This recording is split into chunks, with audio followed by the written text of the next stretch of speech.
Hi friends, అందరూ బాగున్నారా? నేను బాగున్నాను. ఈరోజు మీకోసం ఒక మంచి కుకింగ్ బ్లాగ్ తీసుకొని వచ్చాను. అదేంటంటే నాన్ వెజ్ తినేవాళ్ళు ఇంకా తినని వాళ్ళు కూడా చాలామంది ఉంటారు కదా, వాళ్ళ కోసం ఏ వీడియో చేయలేదు కదా అని ఇప్పుడు చేస్తున్నాము. ఆ వీడియోలో మీకు చెప్పబోయే రెసిపీ ఏంటంటే మష్రూమ్ ఫ్రై.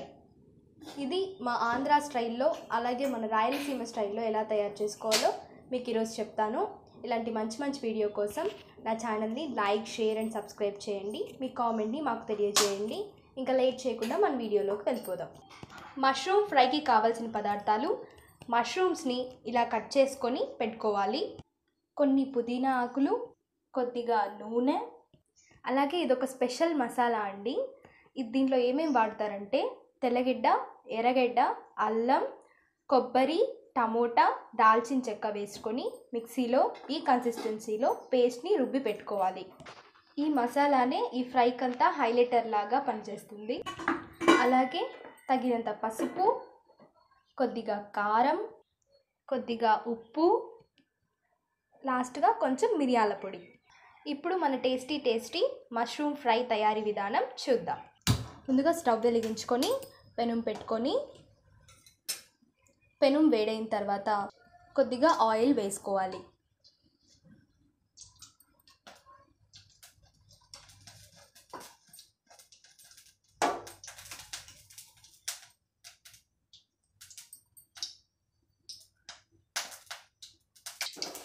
కడిగి శుభ్రం చేసుకొని కోసి పెట్టుకున్న మష్రూమ్స్ని ఈ నూనెలో వేసుకొని బాగా ఫ్రై చేసుకోవాలి. పెద్ద మష్రూమ్స్గా కోసుకుంటే ఏమవుతుందంటే ఫ్రైకి చాలా బాగుంటుంది. చిన్న చిన్నవి కోసుకుంటే ఫ్రై టేస్టీగా ఉండదు.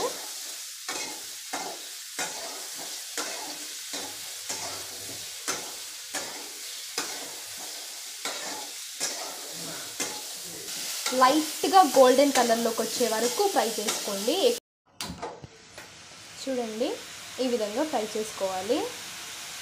చూసారా, లైట్గా గోల్డెన్ కలర్ కనిపిస్తుంది మీకు. నెక్స్ట్ ఇందులోనే మనం ముందుగా తయారు చేసి పెట్టుకున్న స్పెషల్ మసాలాని ఇందులోకి యాడ్ చేసుకుంటున్నాము.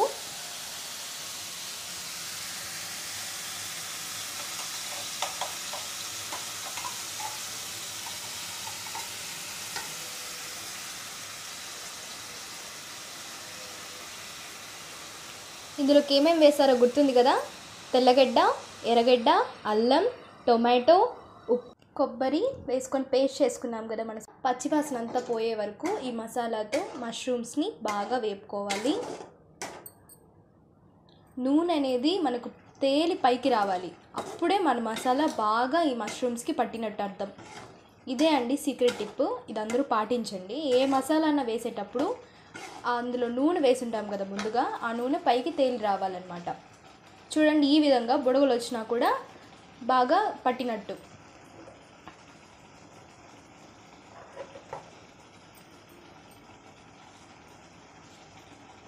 కొద్దిగా పసుపు ఇందులో వేసుకోవాలి. ఆ తర్వాత కొంచెం కారం,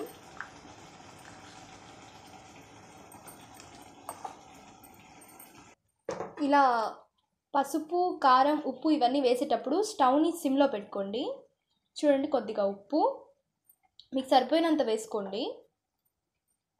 ఇలా సిమ్లో పెట్టకుండా హైలో పెట్టి వేసేస్తే ఏమవుతుందంటే ఈ మసాలా అంతా పోయి మొత్తం మాడిపోతుంది కింద. అందుకని సిమ్లో పెట్టుకొని ఈ విధంగా అన్నీ వేసుకొని బాగా కలుపుకోండి.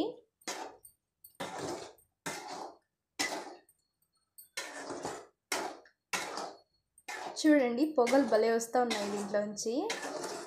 చాలా టేస్టీగా ఉంటుంది.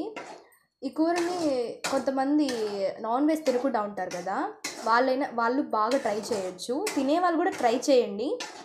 కాకపోతే నాన్ వెజ్ తిన్న వాళ్ళు ఏమంటే చికెన్ ఇలాంటివి తినరు, వెజిటేబుల్ బిర్యానీ చేసుకొని తింటూ ఉంటారు. దాంట్లోకి మష్రూమ్ కూర అనేది చాలా బాగా సెట్ అవుతుంది, చాలా బాగుంటుంది. కొద్దిగా మిరియాల పొడి వేసుకుందాం.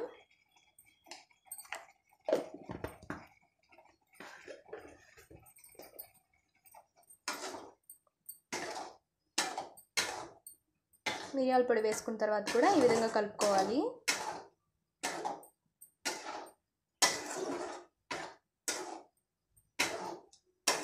నాకైతే స్మెల్ చాలా బాగుందండి. ఇప్పుడే ఎప్పుడెప్పుడు కూర ఫినిష్ అయితే టేస్ట్ చేద్దామా అనిపిస్తుంది. చూడండి, యాజ్ ఇట్ ఈస్ ఇది చికెన్ కూర లాగే ఉంది, కాకపోతే ఇందులో మష్రూమ్ వేసాము. కొద్దిగా పుదీనా ఆకులు వేసుకుంటే ఫ్లేవర్ అనేది బాగుంటుంది. అలాగే పుదీనా హెల్త్కి మంచిది కూడా. ఈ పుదీనాతో పాటు కొన్ని కరివేపాకు ఆకులు కూడా వేసుకున్నాము.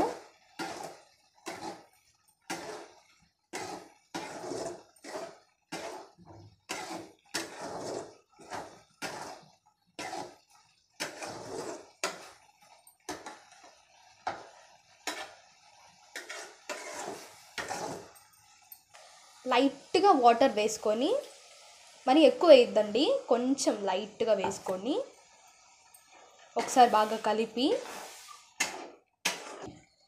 కలిపిన తర్వాత సిమ్లో పెట్టుకొని ఇలా మూత పెట్టుకోవాలండి కాసేపు.